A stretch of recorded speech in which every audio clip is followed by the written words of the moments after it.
Well, good morning, everybody. Yes, my name is David Trulio, and I'm thrilled to be here with all of you today. It's really an honor to welcome each of you to the Reagan Institute, which is the Washington, D.C. home of our foundation, our Reagan Presidential Foundation and Institute. So here we are, just across from Lafayette Square from the White House, and while we cherish this location, it's not the proximity to the place where President and Mrs. Reagan lived for 8 years that makes this institution so special.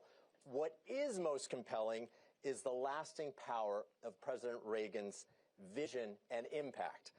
That is what has drawn so many leaders and dignitaries to join us here over the years.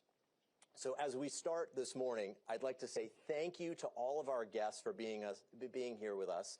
And special thanks to Ambassador Matthew Whitaker, the U.S. Ambassador to NATO, and to the ambassadors to the United States from, get this, 17 NATO member states. I think that's an amazing turnout, and we're very grateful for it. And I also want to thank everyone here as well for their leadership and for their shared belief in President Reagan's vision for a freer, more prosperous, and peaceful world. A peace made possible through the strength of the United States and of our NATO alliance. For President Reagan, NATO represented, quote, a living commitment of the nations of the West to the defense of democracy and individual liberty.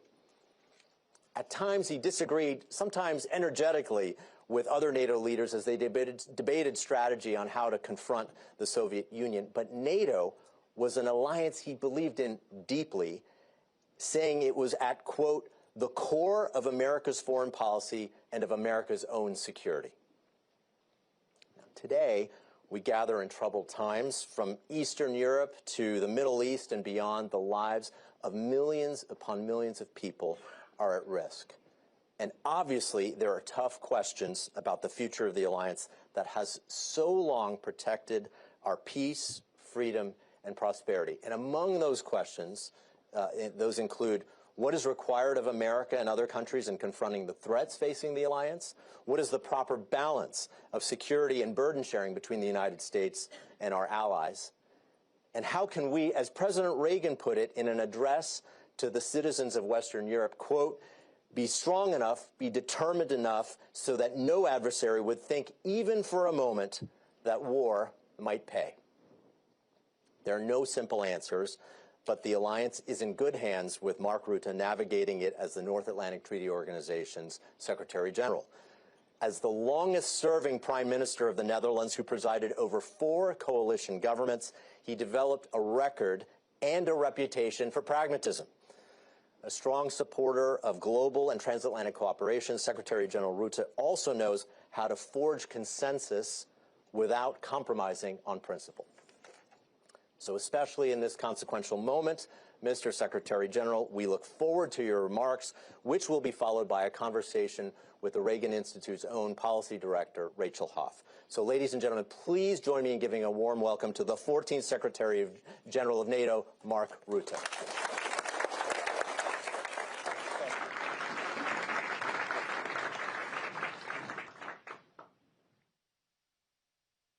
Introduction.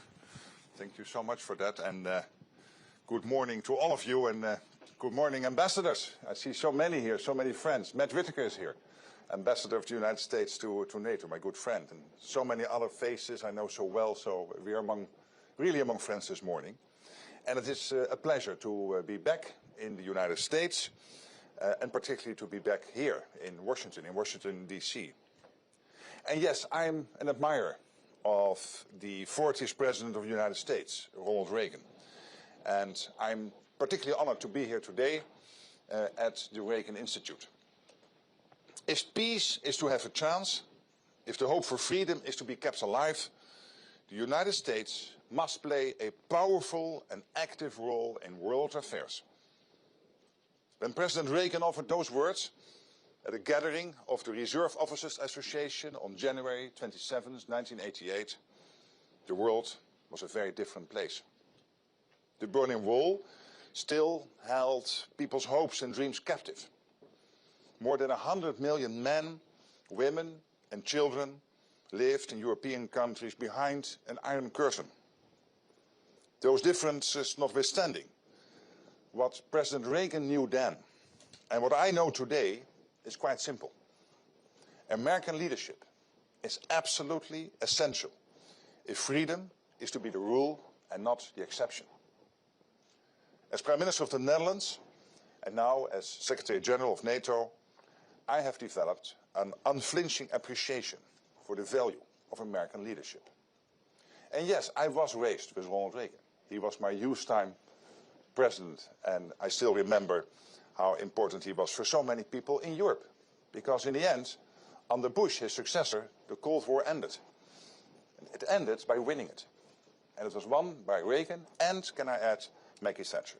And the two of them working in conjunction, making the whole world safer and ending the Cold War.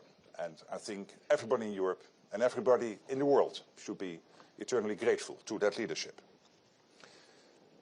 But I've also had the opportunity to reflect on what happens when America's allies take that leadership, that US leadership, for granted. In the years following President Reagan's address to those reserve officers, as we entered the so-called end of history, while those newly free sought to pass into NATO and began to build their own capacities to contribute to our shared security, other European allies shifted away from decades of investing in conventional military partnership with the United States during the Cold War in favor of an unhealthy codependence.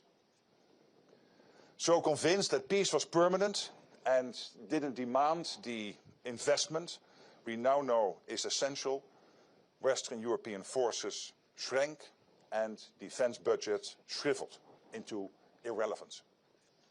Over-reliance on the notion that security was just the new norm, and the United States would take care of any threats further afield, caused us Europeans to imagine that hard power was something to be embarrassed by, a relic of a bellicose past that humankind had now outgrown. But recent years have made abundantly clear that history is alive and kicking. That while Europe may not think in spheres of influence, countries like Russia certainly do. And we have seen that Putin is all too willing to use force to press the point. Thankfully, though, the same American leadership that set the conditions for staring down an evil empire has helped keep the alliance, an alliance that ensured freedom and security during the Cold War, that alliance going, retaining the foundations and tools we need, even while many of its allies underinvested. President Trump's commitment to progress reversed more than a generation of stagnation and atrophy by reminding Europe that values must be backed by hard power. Hard power provided not only by the United States, but through the collective effort of countries who are part of the most successful military alliance ever built. The President drove allies toward a historic decision at NATO summit in The Hague last summer to invest 5% of GDP into defense. And this will help to ensure that the NATO of the future is not an alliance in which allies are unhealthily dependent on the United States, and in which the United States knows that it has capable partners who are ready, willing and able to defend our freedom and security. Those investments are already laying the foundation for a stronger Europe in a stronger NATO, for a genuine partnership and the security that our freedom deserves. These investments are crucial. And allies are moving quickly to secure the budgets, grow their armed forces and field the capabilities we know we need. But even with this progress, it is clear we will need more. More high-end, exquisite capabilities to defend against the modern missiles our adversaries are employing against Kiev and Tel Aviv. More scalable, adaptable drone interceptor technology. And here, Ukraine's hard-earned battlefield lessons are saving lives beyond its own borders. At this moment, allies on NATO's eastern flank and our dear friends in the Gulf are defending against Russian and Iranian drones, thanks in part to Ukrainian technology that did not exist even 1 year ago. So business as usual will not meet this moment. And allow me here to applaud President Trump for his bold leadership and vision. The United States, and this is just an example from last week, just announced a framework agreement to triple production of certain types of Patriot missiles. And this is absolutely crucial. And there's another example of American leadership. And it is essential to refilling our magazines and building the arsenal of freedom. As I look towards the Ankara summit, I'm confident NATO collectively and allies individually will similarly act to break down barriers and unleash the potential of defense industry on both sides of the Atlantic. So the money is flowing. Industry and government will cooperate to ensure that money translates into the capabilities we need. Why then does everyone in this room have a knot in their stomach about the future of the transatlantic alliance? Why, when we turn on our televisions or scroll on our phones, do we see eager early drafts of NATO's obituary? Let me be clear. This alliance is not whistling past the graveyard, as you would say in the United States. Allies recognize, and I recognize, we are in a period of profound change in the transatlantic alliance. Europe is assuming a greater and fairer share of the task of providing for its conventional defense. And from that, there will be no going back, and nor should there be. This is a move from unhealthy codependence to a transatlantic alliance grounded in true partnership.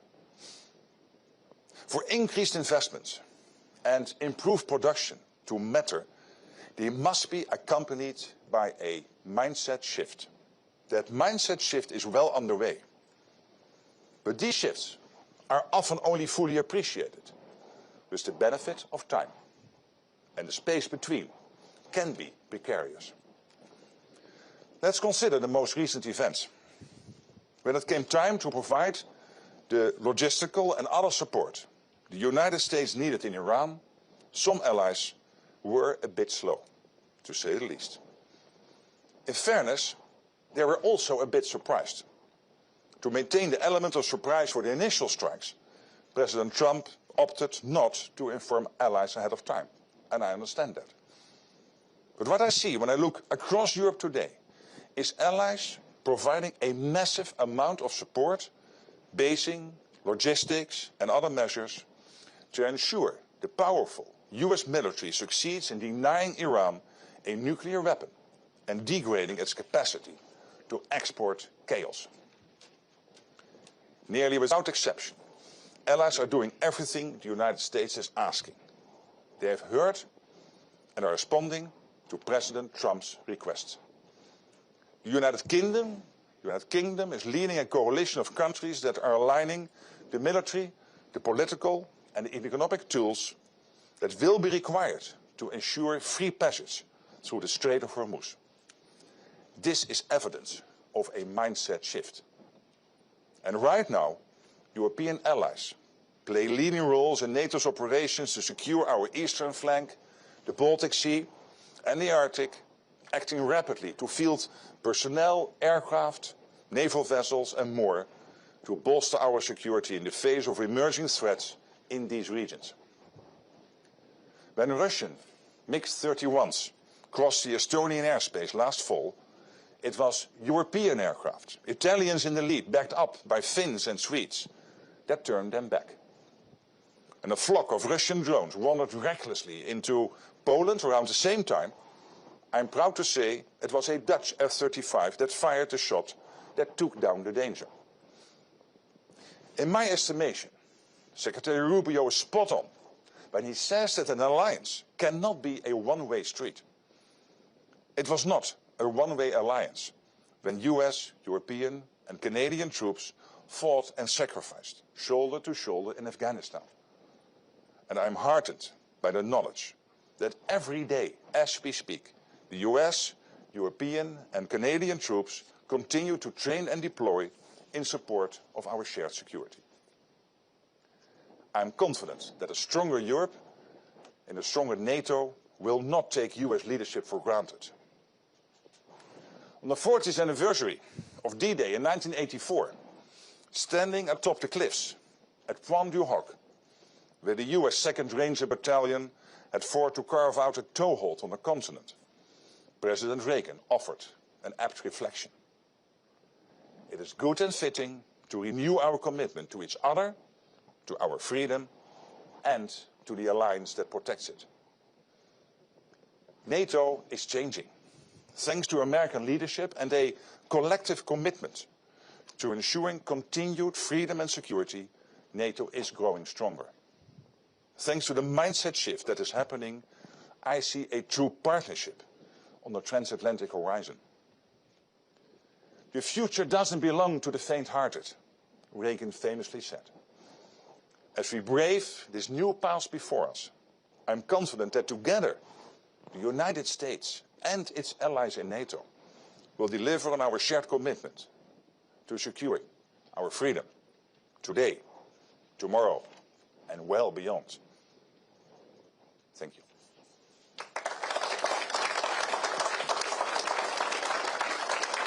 Please welcome to the stage Policy Director of the Ronald Reagan Institute, Ms. Rachel Hoff. Well, thank you so much. Thank you so much, Mr. Secretary General, for those remarks and for being with us here at the Reagan Institute today. It's a real honor to host you during your visit to Washington. Your remarks have given us a lot to talk about, and in particular, you've already addressed, as we say in the U.S., the elephant in the room, about the knot in the stomach, about the future of the transatlantic relationship and the NATO alliance. Understanding, of course, that with your visit to the White House yesterday, your meetings with President Trump, Secretary Rubio, Secretary Hegseth, of course, in many ways, diplomatic conversations must remain private in a certain extent in order to work. But what can you share with us from those conversations as we think about the future of the alliance? Yeah. Well, I mean, as they would say in diplomatic circles, these conversations were frank and open. Which is good. Candid. I mean, they may have been candid. They even were candid, frank and open.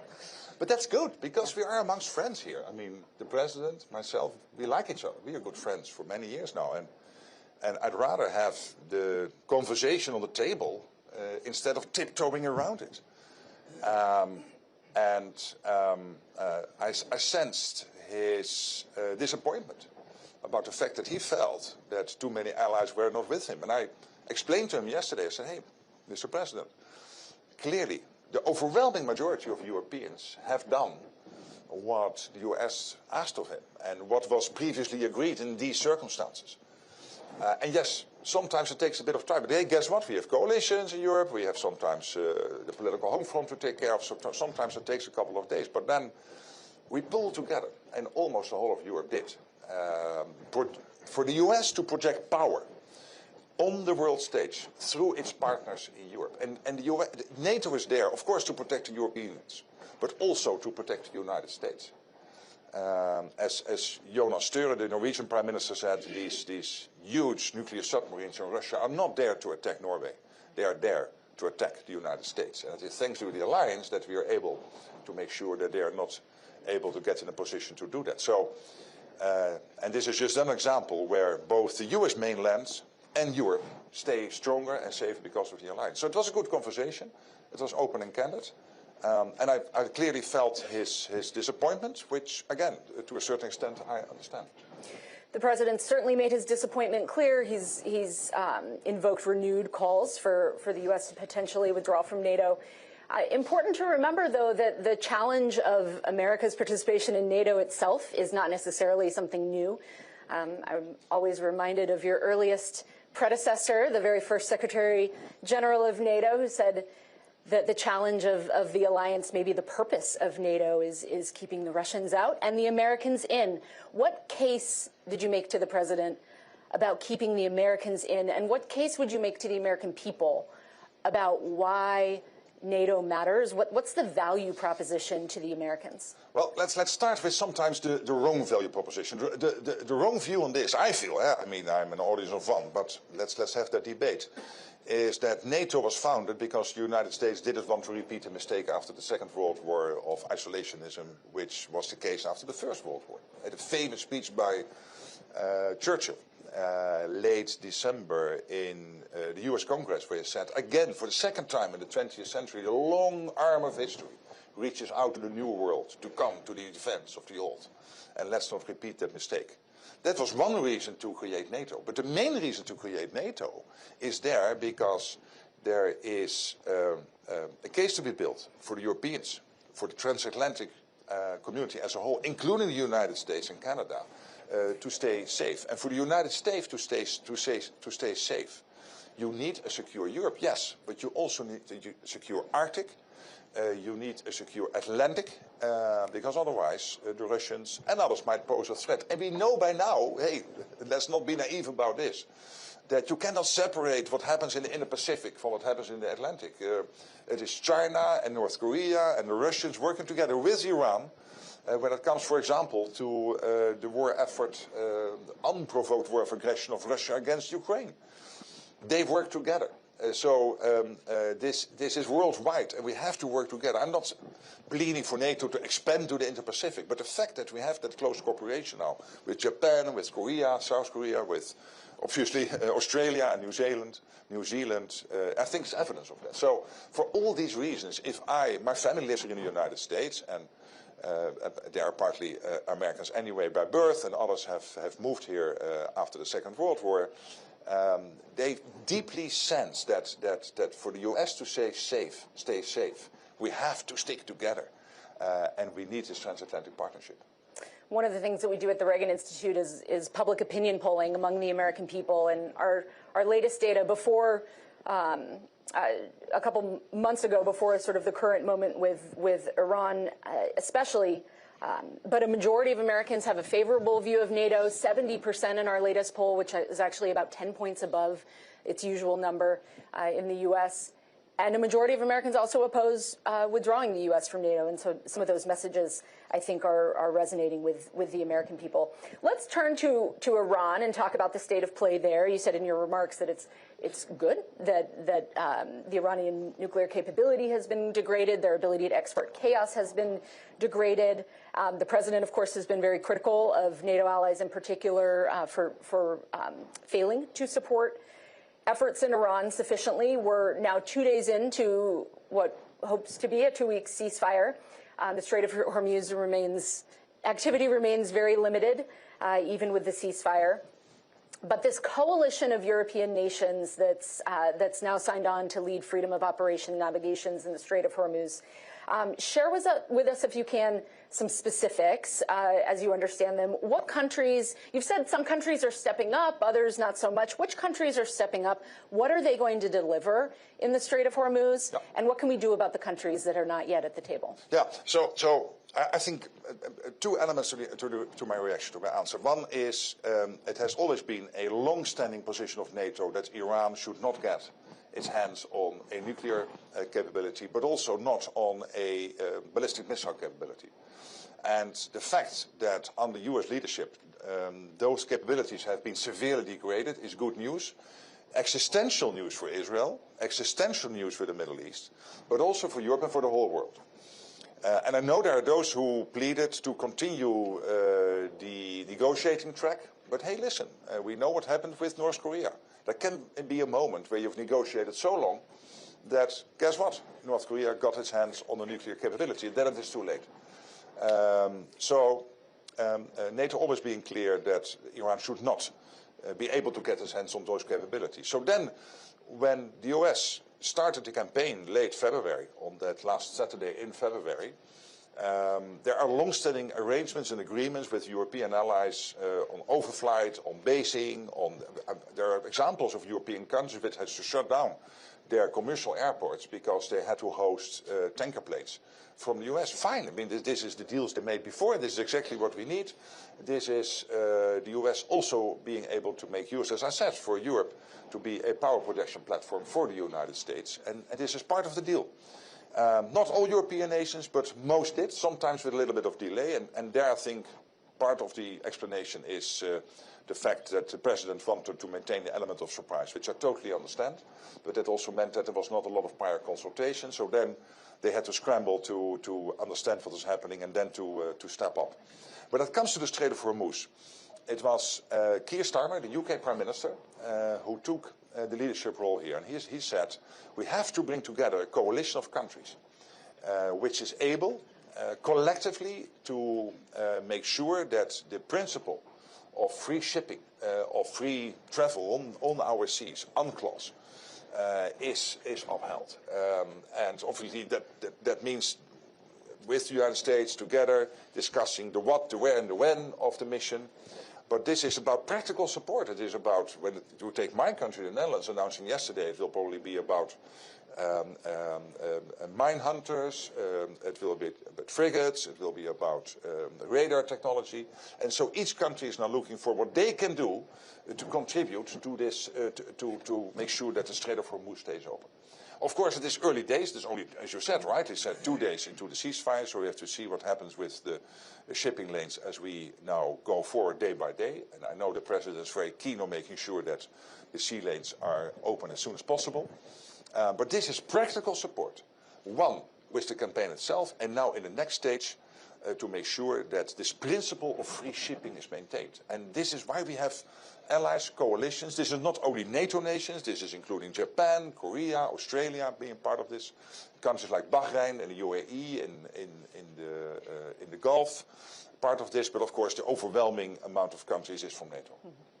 There are reports that the president's considering pulling U.S. troops out of specific NATO countries as punishment for those that have not stepped up to support U.S. efforts in Iran. Traditionally, U.S. force presence in Europe is thought of as a deterrence asset. What is your assessment of what the impact would be if U.S. troops are repositioned?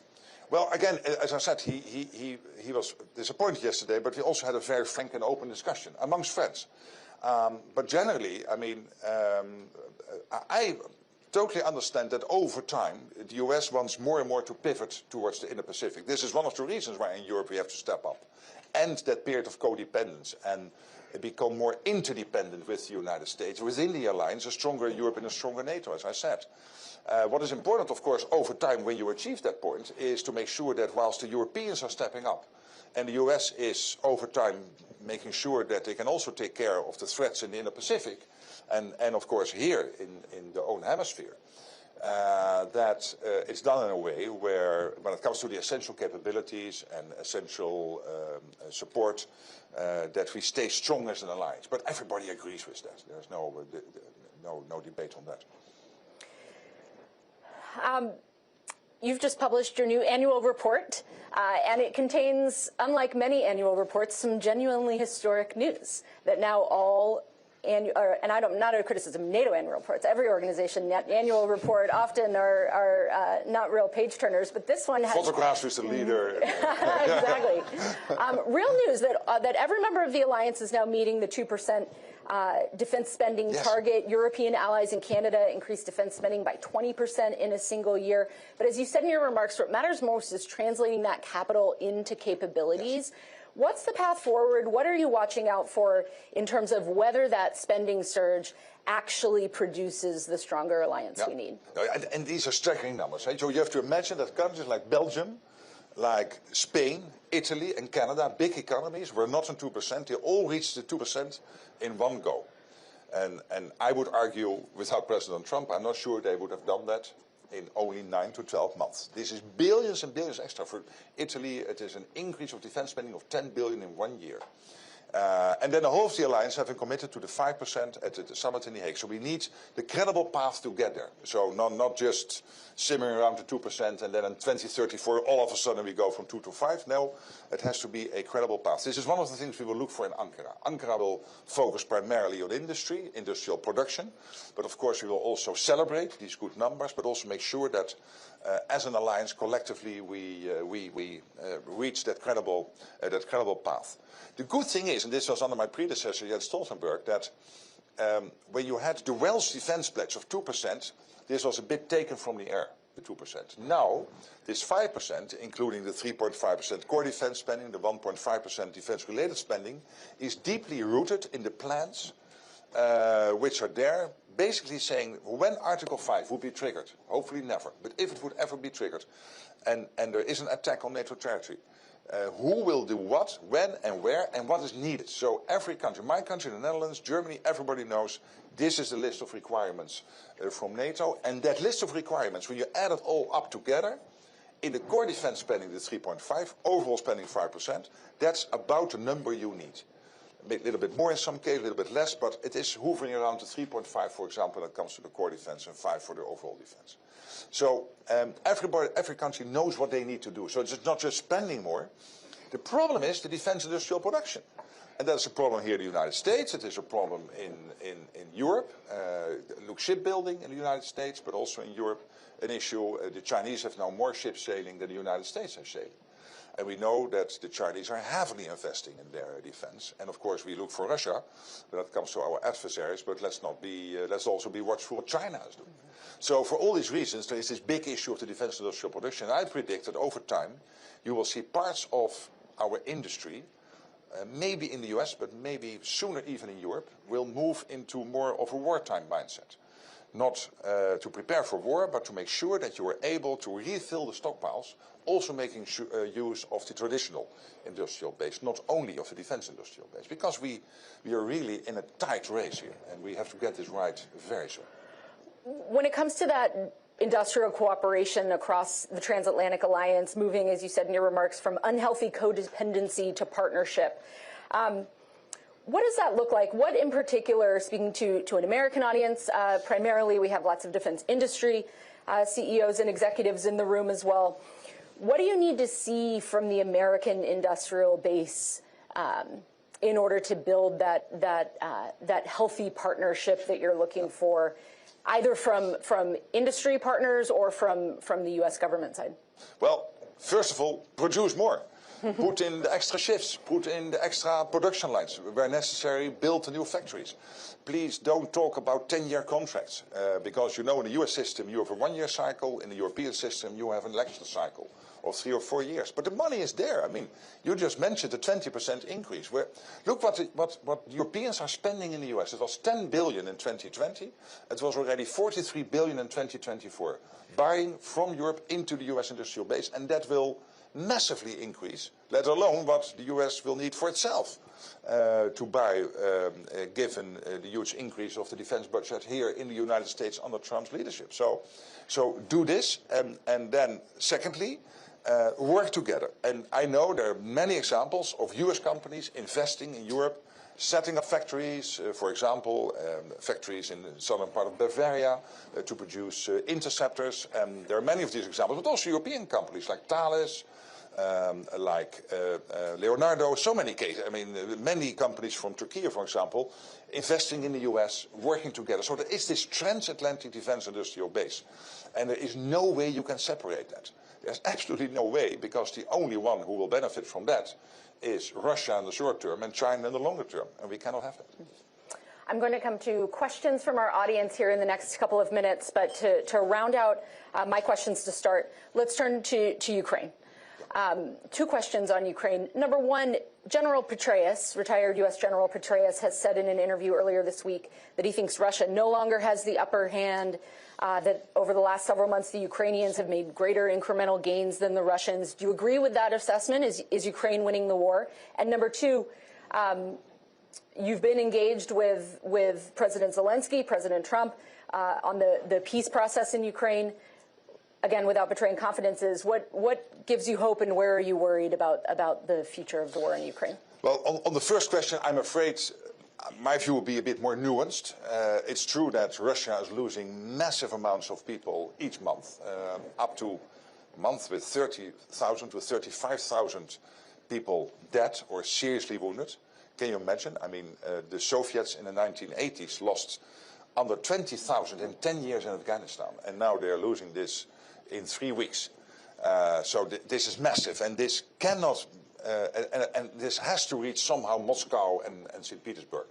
You cannot try to contain this to the parts of Russia which will not be reached by the general media. So that will have an impact on Russia, no doubt. But on the other hand, still overall, the front line is moving in the wrong direction, extremely slowly, and again against extreme costs. And the Ukrainians are staunchly defending themselves, and they are using the latest technology. I mentioned in my introduction the drone technology, and this gives them immense power, of course. And also when it comes to drones and anti-drones, they really have the upper hand on that part. But more generally, you still see very slowly that the movement is in the wrong direction, if you are pro-Ukraine like I am, and anti-Russian. When it comes to the second question, I still think we need a settlement for this, a peace deal. And this is what President Trump is driving. He broke the deadlock with Putin last year by getting engaged with him. Steve Witkoff and Jared Kushner are working around the clock together with Marco Rubio to get this done. And we all understand that the key to unlock this is for Ukraine to know that after a peace deal, NATO membership not being on the table for now, that there will be security guarantees in place so strong that they know that the Russians will not try to attack again. And early January in Paris, under President Macron's leadership, we had a meeting with all the countries part of the coalition of the willing, including the key interlocutors with the United States. We agreed on a 3-layer approach. Layer 1 is the Ukrainian armed forces. They have to be the strongest possible, with huge investments from Europe and the US to make sure they can defend themselves. Second layer being the coalition of the willing, so that's primarily Europe, but also some non-European nations. And the third layer being the United States providing the backstop to that coalition. And that is a very strong package of security guarantees. And this is key to unlock the debate on what is somehow the landing ground for a peace deal. But of course, you need two to play tango. Also, Putin has to play ball, and of course, this is also testing him, how serious he is in getting this done. Mm-hmm. There's an argument that the U.S. military footprint in Europe is misaligned to the current threat, thinking beyond Ukraine as well. We have with us today Washington Post columnist Mark Thiessen, who has argued in columns for years that the threat from Moscow is moving east, and U.S. force presence should move with it. What's your view? Is NATO's eastern flank vulnerable, and should we have more allied forces positioned in places like Romania? Well, of course, what again under my predecessor Jens Stoltenberg happened is that in all the countries of the eastern flank we have now what we in NATO parlor now call the forward land forces.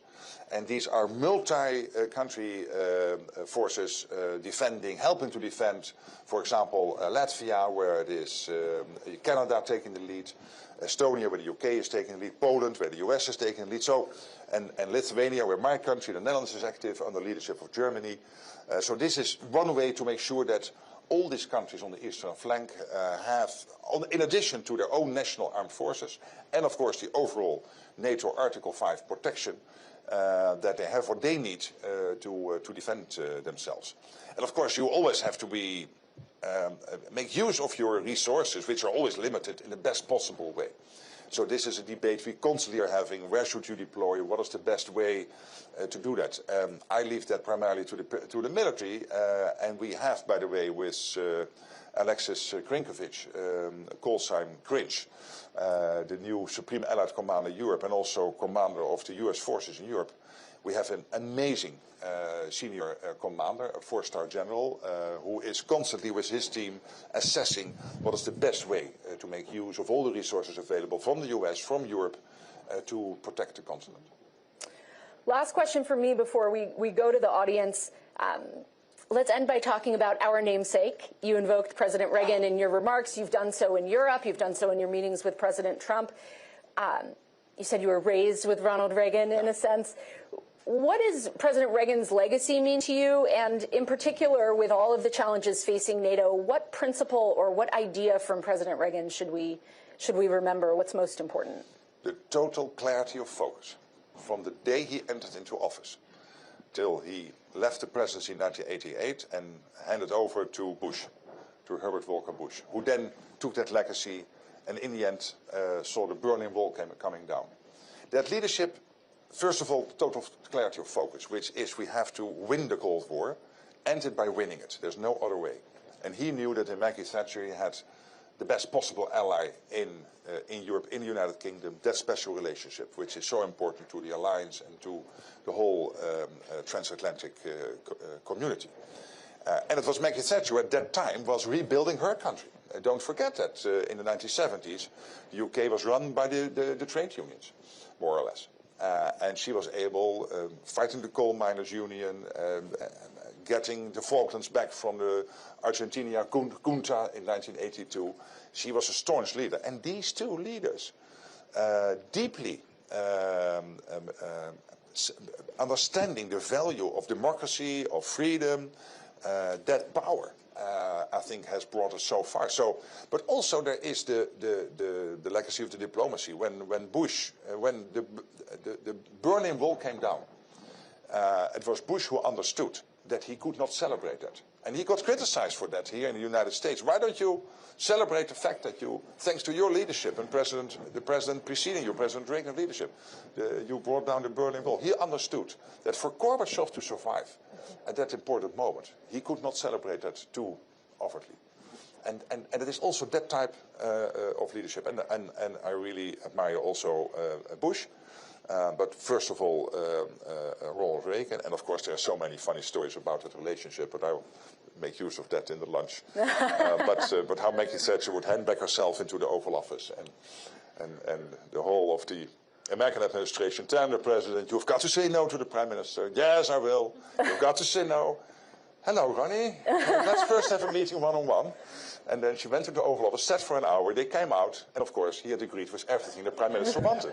And his staff said, but you would say no to the Prime Minister. You cannot say no to Maggie. And this is also the sweet part of that relationship. And we are all better off for the fact that these two remarkable leaders were taking charge of the world in the 1980s. We are. Yeah. Let's turn to our audience. We have some microphones here for those that have questions. Let's start in the back here, and then we'll come up here.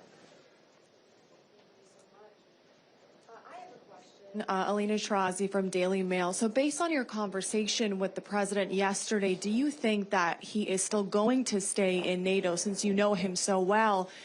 And second of all, do you still consider him daddy after yesterday? Well, on the daddy thing, this is a language problem. What happened is the following. I have to explain to you, because it follows me a little bit. I can assure you. No, we had a sort of pre-summit meeting, the president and I, in June in The Hague. And he had been very angry that day with Iran and with Israel. This was in June last year. And in Dutch, you would say, hey, the translation of your father is daddy. And I would say, I said, hey, yeah, sometimes daddy has to be angry. So I was not calling him my daddy, but saying, but of course, daddy has also a special connotation. And I now have to live with this the rest of my life. And I own it, and the president owns it, because he brought out T-shirts, he made a movie, Daddy is Home, and he returned to the United States. This was so funny. And this is why I like him so much. But, hey, yeah, you make mistakes. And this is when you are not a native speaker. Sorry for that. No, again, as I said, the conversation was really open. It was really between friends, but there is really also clearly his disappointment. Just up front here. Yes. Ah, Good morning. the former ambassador of Italy to the alliance. Thank you for your remarks, and you mentioned the UK initiative to bring together European forces and other forces to ensure the safety of the Straits.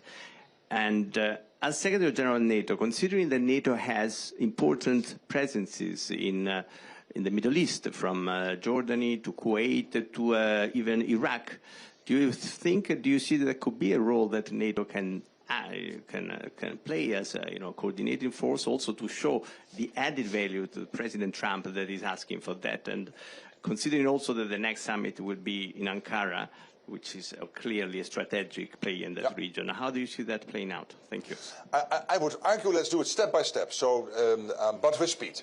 And the step now being taken is for this coalition of now 34 countries who gathered together at the military level last Tuesday to start doing the detailed planning for what this Hormuz mission could be.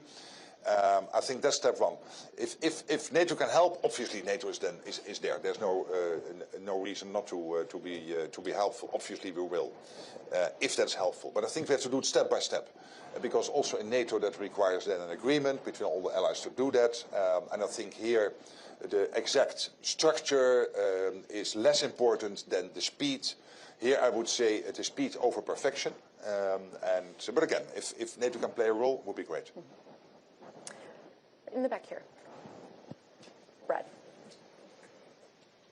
Mr. Secretary General, thank you for your remarks and your leadership. Really appreciate it.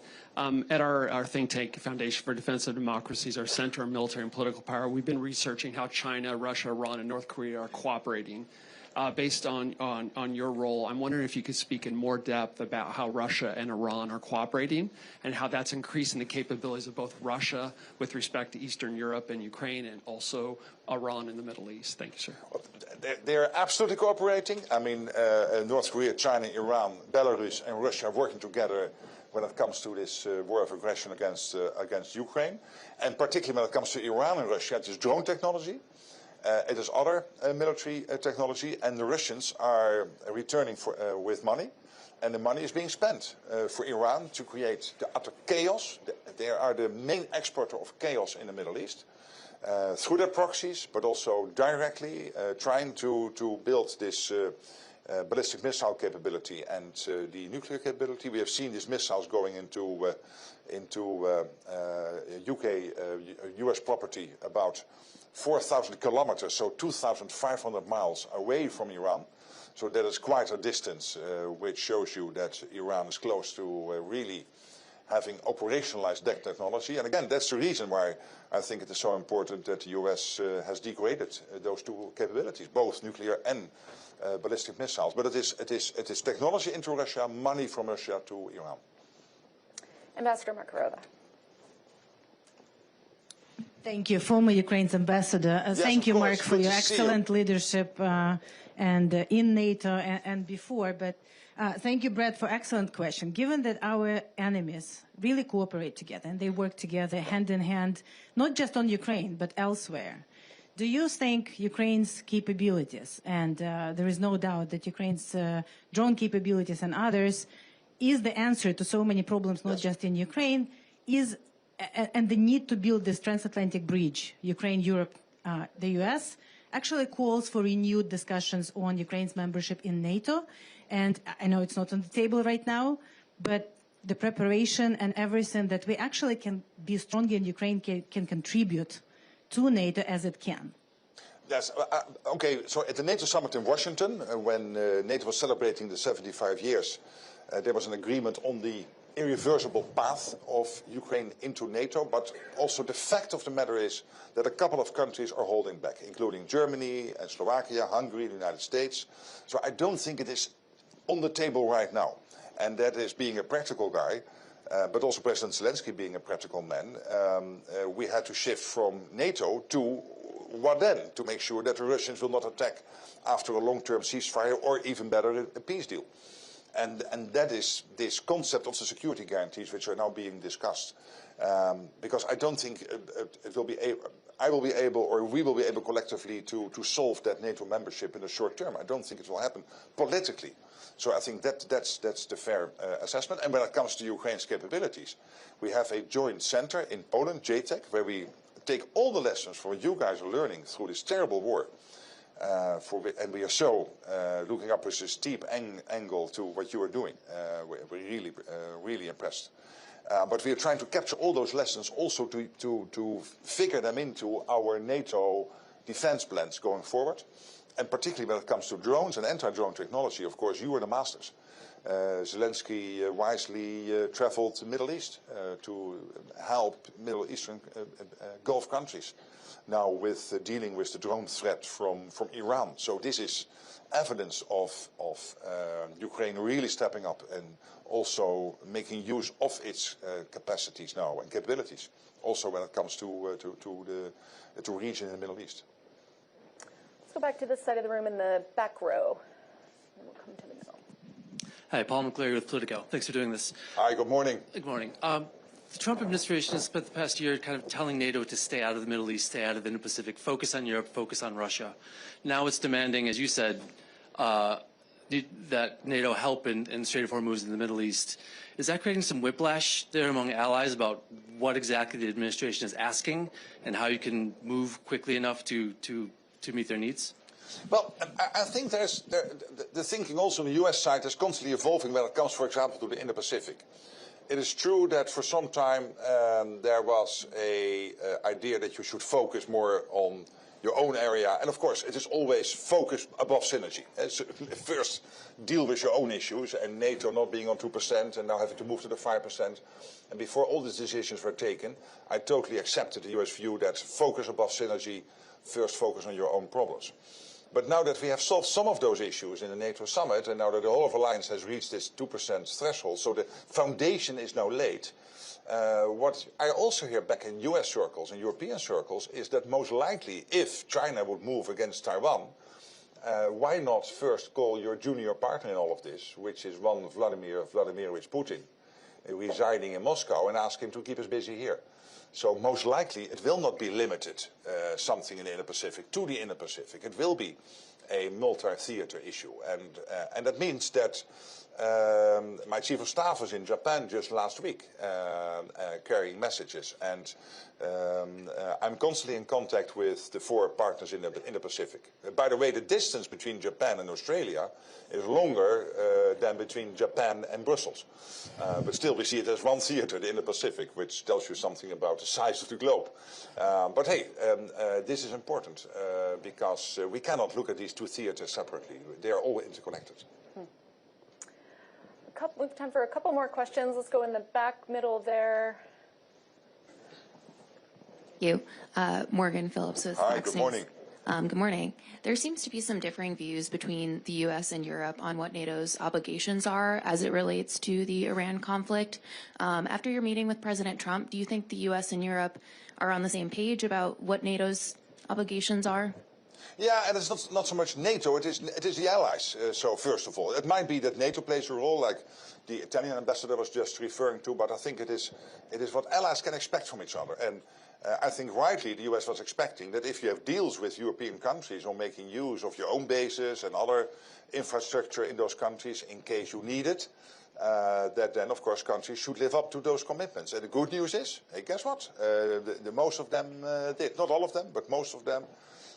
And sometimes it took a little bit of time, but most of them did. Now, when it comes to the Strait of Hormuz, what we are seeing under the leadership of Keir Starmer and these 34 countries working closely with the US is of course a shared commitment and agreement that we cannot accept the strait to be closed. It has to be opening up, and when it is opened up, we have to keep it open. Because this is about free shipping, it's about the law of the sea, it is about free trade, etc. So big maritime nations like the UK, but also my own country, which is not that big, but as a maritime nation, relevant in the Netherlands, but also I spoke to the Norwegian Prime Minister this morning on the phone, who is the 5th biggest maritime nation on earth. So that these nations come together, work together in this coalition to support this endeavor, I think is only logical.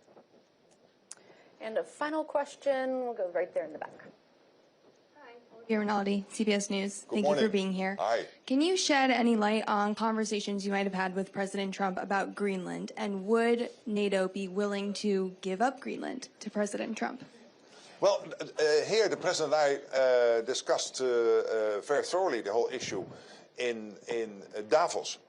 And first of all, I share his view that there is a big risk that the Russians and the Chinese will become even more involved in the Arctic. Of course, the Arctic is at the moment 8 countries, 7 are part of NATO, 1 Russia not. And then there is China, which is a sort of honorary 9th Arctic country, because they are more and more involved there through Russia. So I think the President is right that we have to defend ourselves. So